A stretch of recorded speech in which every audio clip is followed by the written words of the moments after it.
ದೇರಳಕಟ್ಟೆಯ Kanachur hospital ಮತ್ತು ಸಂಶೋಧನಾ ಕೇಂದ್ರದಲ್ಲಿ ಡಿಪಾರ್ಟ್ಮೆಂಟ್ ಆಫ್ ಆಪ್ಥಮಾಲಜಿ ಇದರ ವತಿಯಿಂದ 39ನೆಯ ರಾಷ್ಟ್ರೀಯ ನೇತ್ರದಾನ ಜಾಗೃತಿ ಶಿಬಿರ ನಡೆಯಿತು.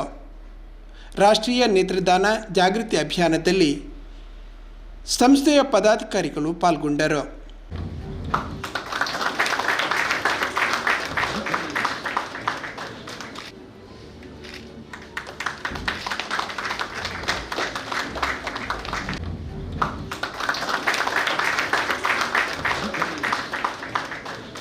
ನೇತ್ರದಾನದ ಬಗ್ಗೆ ಅರಿವು ಮೂಡಿಸುವ ಕಾರ್ಯಕ್ರಮದಲ್ಲಿ ಮೆಡಿಕಲ್ ಕಾಲೇಜಿನ ಆಡಳಿತಾಧಿಕಾರಿ ರೋಹನ್ ಮೋನಿಸ್ ಮಾತನಾಡಿದರು. Positively, we talk about food donations, we talk about money donations, we talk about donation of land, we talk about blood donations. But by all virtues, I think organ donation has been one of the most superior things which happened. As we commemorate this 39th National for Blindness, we talk about donation of eye. So we talk about organ and tissue donations. So eye is actually a tissue donation. But in India, we have an organ donor crisis. And this organ donor crisis is palpable throughout the country.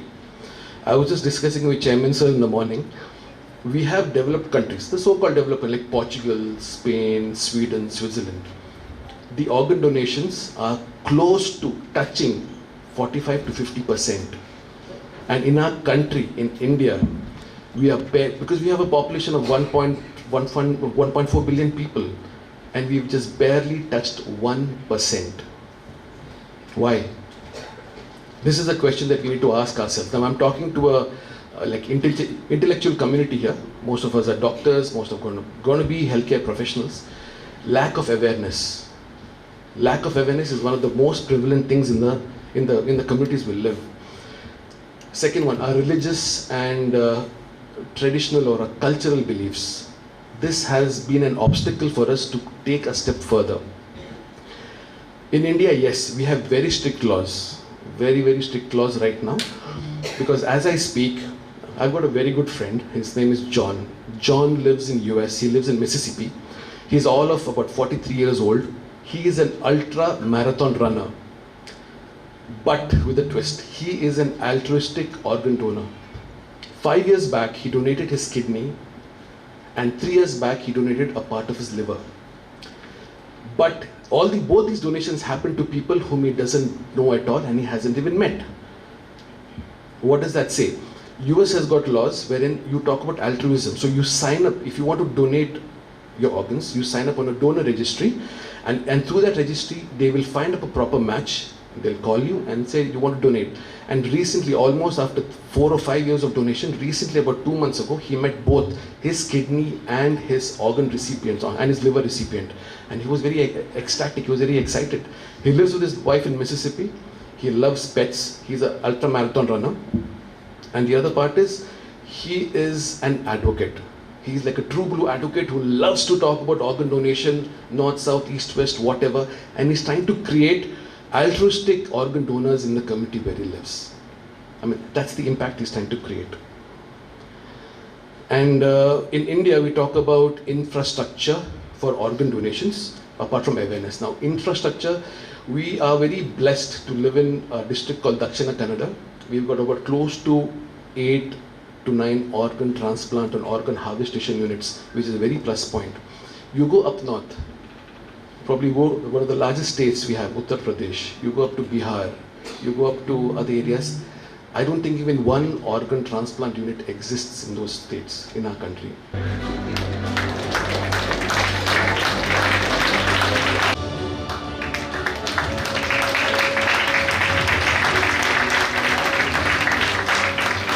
That I shall admit, but invariably this should happen that when I'm entertaining and when I have guests at home, I'll have a trauma case which I have to go and attend.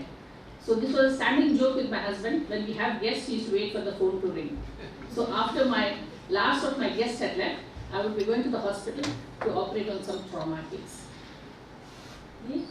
DMO duties. This is another thing which is unique to the Army. Until 14 years of service, you have completed you are posted, you have to do by rotation the duty medical officer of duty hours. That means duty starts at 2 p.m., ends at 8 a.m. the next day.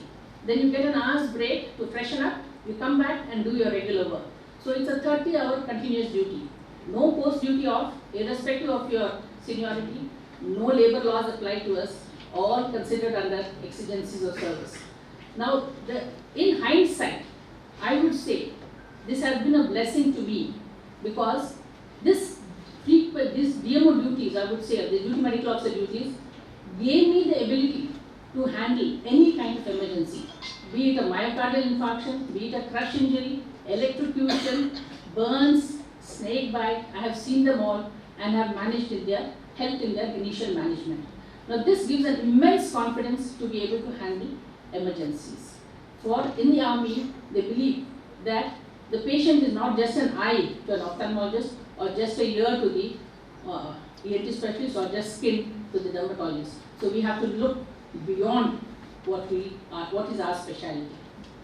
Now, my life as an ophthalmologist, I will not say has been very exciting. I didn't go for any fellowship or any super specialty training, but there are few things I would like to highlight. Often I had to function as a sole ophthalmologist, especially in Jhansi where I was the single ophthalmologist for 5 years. Now at this time, I had to see the OPD, that is the outpatient department, I had to do the surgery and I had to do the post-op rounds and also carry on with other duties as assigned by the commanding officer. At these times, I used to sorely miss the presence of another ophthalmologist, sometimes to discuss a case, to take a second opinion, or to get some advice. So I had only recourse to books, which I should consult frequently, and I learned to take decisions.